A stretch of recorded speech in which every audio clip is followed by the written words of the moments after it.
Mga idol, bago pa man nga po harapin muli ng Golden State Warriors ang Sacramento Kings ay may lumabas muna nga pong balita na magsasama na nga opisyal ang kanilang mga players na sina Stephen Curry at De'Aaron Fox. Yan naman ang ating unang storya na aalamin dito ngayon. Nasasamahan ko na rin ang balitang nauna nga daw po ang kayabangan ni Jordan Poole at ang balitang naka-jackpot ang Toronto Raptors sa sinayang ng Lakers na si Dennis Schroeder. Kaya mga idol, tara, umpisahan na natin to.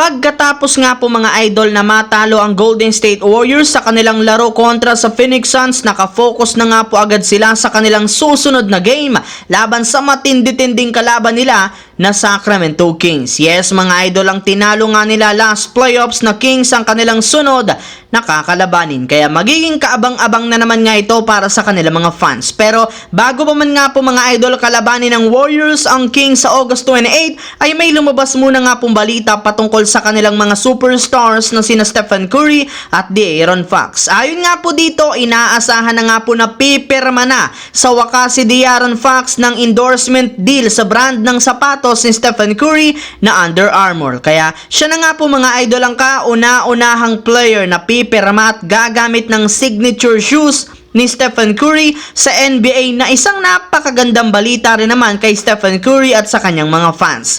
Samantala, pumunta naman tayo sa ating sunod na pag-uusapan sa balitang nauna nga ang kayabangan ni Jordan Poole. Sa debut pa lang nga po mga idol ni Jordan Poole sa Washington Wizards sa regular season kontra sa Indiana Pacers, agad-agad na nga itong nagpakitang gilas at nagyabang matapos siyang magtala dito ng 18 points, 2 rebounds, 5 assists para sa kanyang kupunan. Napa-flex pa nga po siya ng kanyang muscle sa third quarter nang dumire-diretso dito ang kanyang pagtatala ng puntos. Ang kaso lamang, hindi rin naman nga ito naging sapat para manalo ang Wizards sa kanilang laro matapos sila ditong tambakan ng Pacers sa score na 143 to 120. Yes, mga idol, hindi nga nakapalag ang Wizards sa Pacers na pinangunahan rin naman ni Bruce Brown na kumuha ng 24 points at si Tyrese Haliburton na nagtala rin naman ng 20 points. Kaya bagsak nga agad sa 0-1 ang record ngayon ng kupunan ni Jordan Poole at ng Washington Wizards. Habang dito naman tayo dumako sa ating huling storya ngayon sa balitang naka-jackpot nga daw po ang Toronto Raptors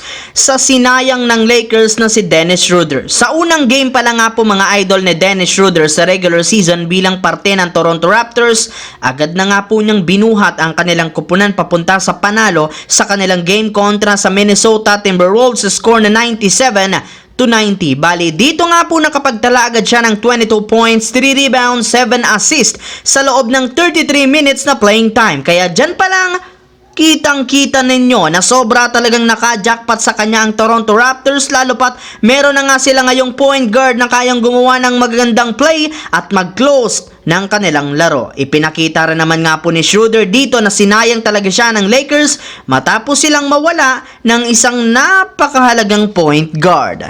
Ang videong ito mga idol ay hatid sa inyo ng Aurora Game, isang play-to-earn mobile app na kung saan pwede kang kumita habang nag-e-enjoy ka. Maraming mga games dito mga idol gaya ng Color Game na alam kong siguradong mananalo kayo. Dragon versus Tiger na simple lang, pipili ka lang kung Dragon ba o Tiger ang mananalo. Meron ding Toss a Coin na alam kong alam nyo na at marami pang iba. Sobrang dali lang mag-register, gamit lang ang iyong mobile number, hintayin ang verification code at gumawa ng password. Madali lang din mag-cash in at pag panalo, cash out agad gamit ang iyong GCash account. Kaya ano pang hinihintay nyo mga idol?